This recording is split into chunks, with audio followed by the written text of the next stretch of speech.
Let me invite you to bow your heads. Lord, I want to thank you, dear Lord, that we can come together and that we can open your word. I pray, dear Lord, that as we're here today, that as we speak, I pray, dear Lord, that you speak through me. May your words be spoken and not mine. And that when we leave here today, that we have words that will be able to help us and that we're able to help other people as well. For this I pray in your name. Amen. Today my sermon is very basic and it's very simple, and it's up there and it says 2 reasons why I am a Seventh-day Adventist. Have you ever wondered and asked yourself that question? Why are you, if you are, why are you a Seventh-day Adventist? I got baptised, I did Bible studies, but still there must be something that brings us into this church. That's the Seventh-day Adventist Church. So I want to give you 2 reasons. I can give you hundreds of reasons, but I'm going to settle on 2. And the reasons why I'm a Seventh-day Adventist, I'm going to drag straight from the name of our church. And what is the name of our church? Seventh-day Adventist Church. All right? So let me get on with the first one. We're not going to... Here we go. The first reason that I'm a Seventh-day Adventist comes from the name of our church, and it means Advent. What is an Advent? An Advent means there's an arrival or there's a coming. So as a church and as a member of the church, what is it that I'm looking forward to? What event is it that I'm hoping to see? Am I getting all excited as an Adventist because I want the Krause to come back home victorious? Well, some of you probably are. But that is not the Advent that we look forward to as Seventh-day Adventists, eh?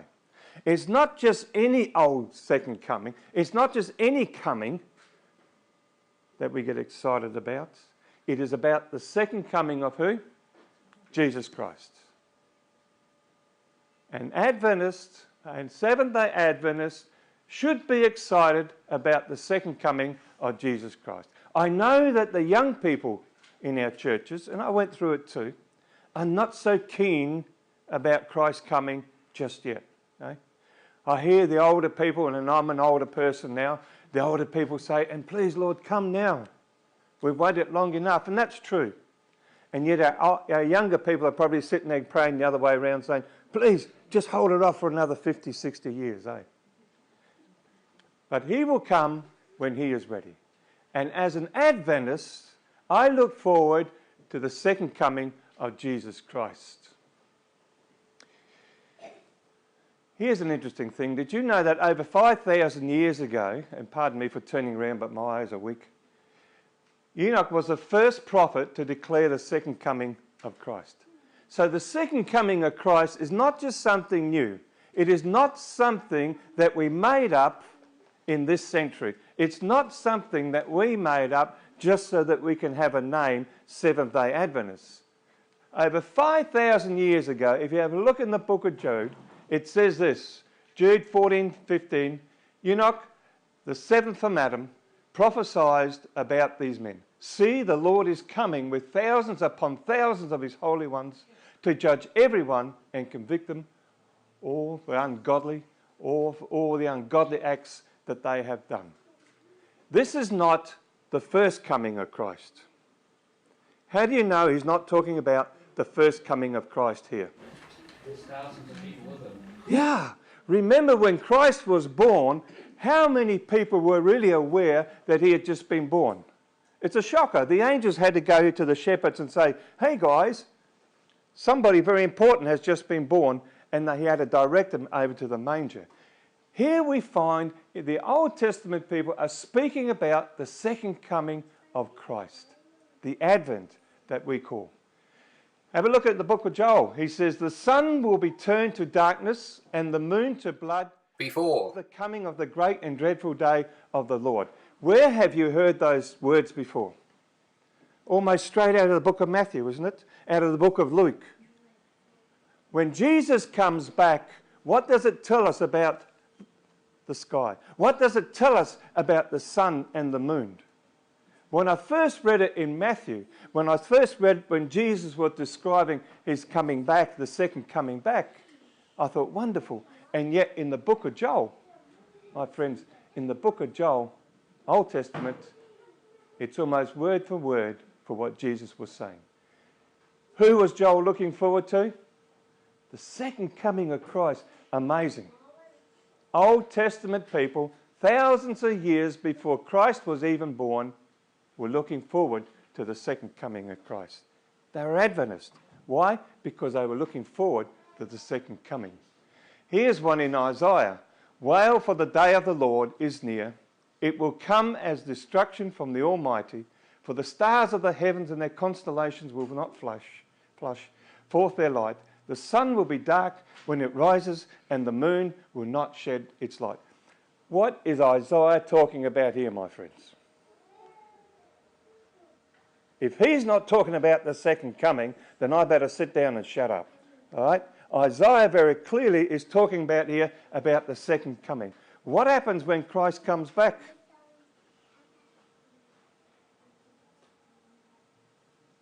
Nothing. Doesn't the sun turn dark?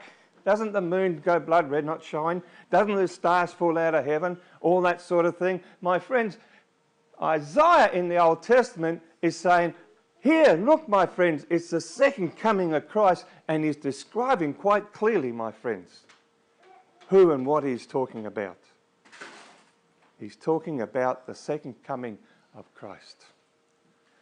I choose to be an Adventist because the prophets of the Old Testament were Adventist. Put that in your head and try to think about that for a minute. Okay?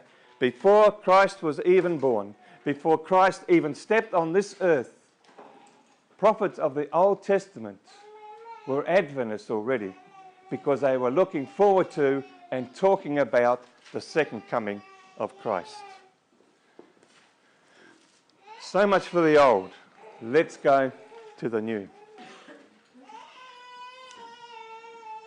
The disciples and the apostles strongly believed and preached the second coming of Christ. Paul, numerous occasions, talks about Christ coming back. And let me quote this one to you from Thessalonians. For the Lord himself will come down from heaven with a loud command, with the voice of the archangel, and with the trumpet call of God, and the dead in Christ will rise first. After that, we who are still alive and are left will be caught up together with him in the clouds to meet the Lord in the air, and so we will be with the Lord forever. What's he talking about here? He's talking about the second coming. And let me just deviate a bit here. What's he talking about? The dead rising first and then the rest will meet up. Is he talking about the dead will get to Christ first and then we catch? No, he's saying that before anybody goes up, the dead will rise and then we will go and meet the Lord together. But he's talking about the second coming of Christ. It's interesting that Paul would be talking about this and preaching about this, because if you know the history of Paul, when Paul started out, he was actually persecuting the Christians, wasn't he? He was gung-ho, as we would say, and he would go everywhere he could and get the Christian people and persecute them for their beliefs. And yet, when he had that wonderful thing on the road to Damascus, he understood what he was doing was wrong. And when he converted to Christianity, he was going out preaching the very thing that he was persecuting. Christians who believed in the second coming of Christ. And Paul was so excited about Christ coming back, he was an Adventist. He was an Adventist. And every opportunity he had, he would go around and tell people. Peter, also an Adventist, but the day of the Lord will come like a thief. Well, where have we heard that before? The day of the Lord will come like a thief. Who said that? Jesus said it over and over again, doesn't he? And here we are, the disciples saying exactly the same thing. They're Adventists. They're saying, look, God, you've got to be careful because Christ is coming back. There's so much we've got to tell you in the Scriptures, which is good. But overall, my friends, be aware that Christ is coming back. What about the book of Revelation? Now, there's a book that people fear and tremble with. People say they can't read it. They say there's too many symbolic things in there. They can't understand what's going on. But the book of Revelations overall, my friends, points us to the second coming of Christ. You read it. What does it say in the first few verses of Revelation? Revelation is what? A book of the revelation of Jesus Christ, what he's done in the past, the present, and the future. All right? It's not a book there to scare us. It's a book there to encourage us, because it's talking about Christ, what he's done in the past, he's doing in the present, and how he helps us in the future.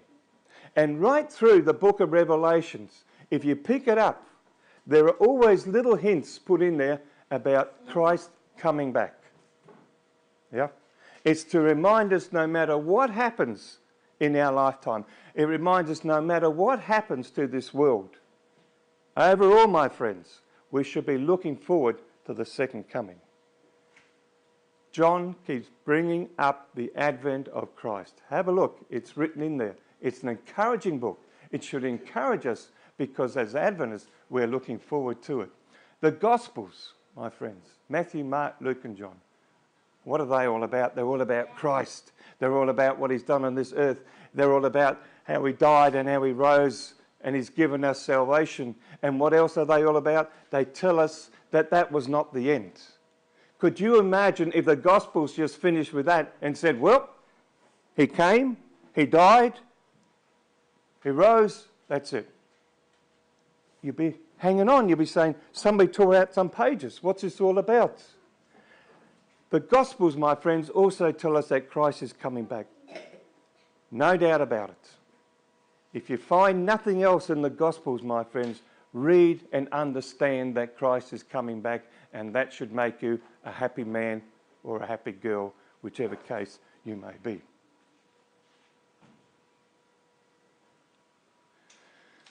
I choose to be an Adventist. Why? Because the disciples and the apostles of the New Testament were Adventist. How about that? You're in good company. What about the angels? If you need more authority than just the disciples, have a look at the angels. They knew that Christ was coming back, but they didn't know what time. No? Jesus tells us. But the angels do believe and know that Christ is coming back. You see down here in Acts, it says they were looking intensely into the sky. Who were they? They were the disciples. Remember, Christ had just left, and he's gone up into heaven, and they're all standing there going, oh my goodness, what's just happened now? What do we do?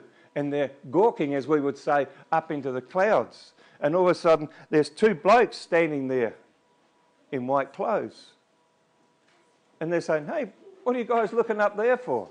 Oh, I go, well, I don't know. Where's he gone? And they say, and this is my interpretation, you can read it there. They say to them, stop looking up there because he's coming back. Christ is coming back. The angels know he's coming back. My friends, the angels themselves are Adventists as well. I choose to be an Adventist because the angels are Adventists. Have you ever thought about that? Wow. I choose to be an Adventist because the angels are Adventist. What about Jesus himself? Jesus taught and believed about his second coming, yeah? You cannot get past the fact that Jesus taught about the second coming over and over again. And here he says in John chapter 14, 2 and 3, in my Father's house are many rooms, and I am going there to occupy them. Thank you, somebody in the front. I see some people smiling, but there was one brave person to challenge me and say no. See, Jesus didn't say, hey, listen, I've had enough of this death and resurrection stuff. That was really hard to go through. You guys are on your own. My dad's got a house with a lot of rooms. Now I'm going to go up there and live the life. He says, no, my Father has many rooms and I'm going there to prepare a place for you and you and you and me. And if I go and prepare a place, what does he say? I will come back. He doesn't say, I will send somebody for you. It's not like all of a sudden you go to the airport, if you've ever been there, and there's a row of people standing there with placards or little cards going, Krause, all right, Tasker, all right. And you walk along and go, is that for me? And if you don't find one, you get all worried. No, Christ is coming back to pick us up. He himself is coming. My friends, Jesus is an Adventist. I hope so, because he knows he's coming back. How can you not be an Adventist when you realise that even Jesus Christ himself is an Adventist? He believes in his second coming. He believes that he's coming back. He's told us definitely over and over again he is coming. So most importantly, my friends, first and foremost, I choose to be an Adventist because Jesus himself is an Adventist. Wow. How could you not be an Adventist knowing that, eh? Hey, how could you not be? The second reason why I am a Seventh-day Adventist also comes from the name of our church.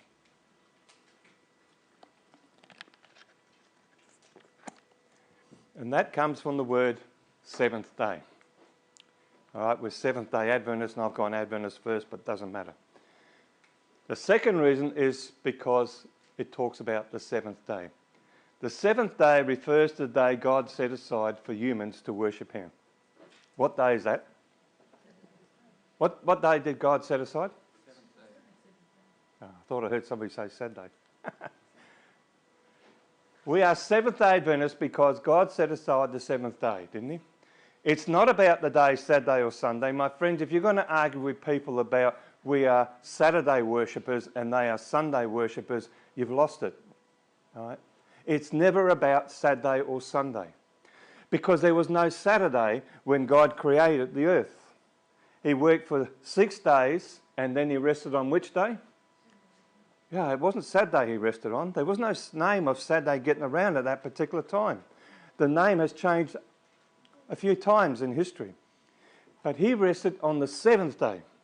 And we can go 1, 2, 3, 4, 5, 6, 7. 1, 2, 3, 4, 5, 6, 7. And that's what is God's day. It doesn't matter what the name of the day is. They can call it Sunday, they can call it Monday, they can call it birthday. It doesn't matter what the name is. The fact is that it should be every seventh day. Every seventh day. Yeah. I'm proud to be a Seventh-day Adventist. It's not that I'm a Saturday Adventist. Here, let's go to the Ten Commandments. I highlighted a few things for you, so it's not how you would see it in the Bible. Remember the Sabbath day to keep it holy. Who's this speaking? All right. God says, 6 days you shall labour and do all your work, but the seventh day, notice he doesn't say Saturday or Sunday or Monday. He says the seventh day is a Sabbath to your Lord, your God. On it you shall not do any work, neither you, nor your son or daughter, nor your manservant or maidservant, nor your animals, nor your alien within the gates. And of course the alien's not the little green thing from Mars. It just means people you don't know who are with you. For in 6 days the Lord made the heavens and the earth, the sea and all that is in it. But he rested on which day? Saturday. No, he didn't rest on Saturday, my friends. What day did he rest on? The seventh day. Seventh day. When we speak to people, we need to tell them we are Seventh-day Adventists because we worship on the seventh day. We need to get this Saturday out of our minds. Therefore, the Lord blessed the Sabbath day and made it holy. What is a Sabbath? Well, I looked it up on the internet, as you do, these days, and I found this great description. It says, day of religious observance and abstinence of work. So I looked up something a bit more simple because I'm a simple man, and it had said, Sabbath is a day of worship and rest. All right? So when God talked about the seventh day being his Sabbath, it is a day of worship and of rest. Okay?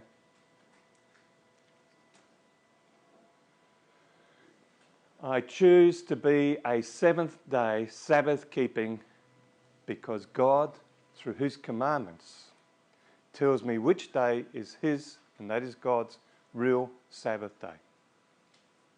When people argue with you and they say, what about Sunday? What about Monday, Tuesday, come whatever day? You say to them, God said the seventh day. You show me in the scriptures from the Bible. You tell them to get their Bible and show you where God has changed it from the seventh to the first to the fifth to whatever other day. I will guarantee you, if I'm allowed to say that, I'll guarantee you, you won't find a change from 7 to any other number. We are still doing the 10 Commandments, and the 10 Commandments has said the seventh day and no other day. Let me just read this one to you. When Christ was here on earth, he made this statement, I tell you the truth, until heaven and earth disappear, not the smallest letter, the least stroke of a pen will by any means disappear from the law until everything is accomplished.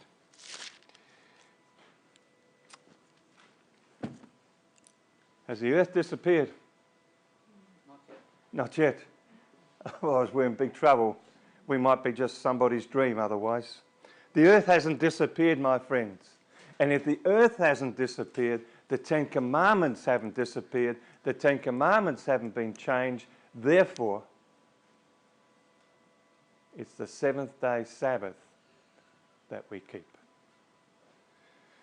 Jesus kept the seventh day Sabbath. Have a look at Luke.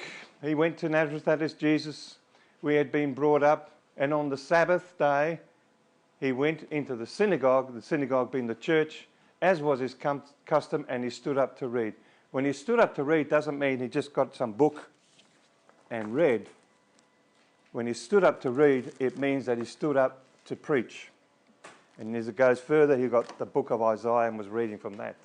On the Sabbath day. What day was the Sabbath day? He was a Jew, yes. Do we understand that Jesus was a Jew when he was here? Okay. And he was keeping the 10 Commandments, and he was on the Sabbath day going to church. So what was the Sabbath day? The seventh day. Right? The seventh day, Jesus went into the church. The disciples and the apostles, they were all seventh-day Sabbath keepers. Here's one for you. As his custom was, Paul went into the synagogue on 3 Sabbath days. He reasoned with them from the scriptures. What day did he go? It was the seventh-day Sabbath. He went into the church and he was preaching and teaching with the people. I choose to be a seventh-day Sabbath keeper because Jesus, the disciples, and apostles were all seventh-day Sabbath keepers. My friends, you're in good company. You're in good company. Nowhere have I found a reason why I shouldn't be a seventh-day Sabbath keeper. Nowhere have I found a reason why I shouldn't be an Adventist. I stick to being a seventh-day Adventist because the Bible tells me why I should. And for all the reasons that I just gave you,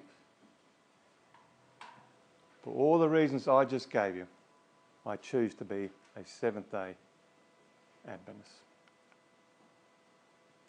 Now let me throw this one out to you. There are people probably here today who don't really know why they're a seventh-day Adventist. There are people here who might be here struggling with, where shall I be? What should I be? If you're not a seventh-day Sabbath-keeping Adventist, then as a Christian and follower of Christ, isn't it time that you made the commitment and choose to be a seventh-day Sabbath-keeping Adventist? My friends, there are many people who call them seventh-day call themselves Seventh-day Adventists, but in fact they are not actually Seventh-day Sabbath keeping Adventists. There's a difference between calling yourself a name and actually doing what you call yourself. Yeah, so if you're not a Seventh-day Sabbath keeping Adventist, why not? Why not make that commitment today? You make that commitment and you will become a believer whose origins stretch right back to the creation of this world and forward to the second coming of Christ. There you go. Those are my reasons as to why I'm a Seventh-day Adventist. What are yours? Hopefully they're as good as that. Lord, I want to thank you that you are coming in. I want to thank you, dear Lord, that you've reassured us right from the Old Testament, the New Testament. Through your word, we can always know that you're coming back. You've made a promise and we know that you're going to keep us. So thank you, dear Lord. Give us the strength. Help us to go through the week. I pray, dear Lord, as you prayed, that you keep us safe from the evil one. Protect us from the evil one. We know, dear Lord, that he will try to single us out so that we walk away from you. But I ask your protection, not only for these people here, but for all the people. Guide and bless them. Keep them through this week, I ask in your name. Amen.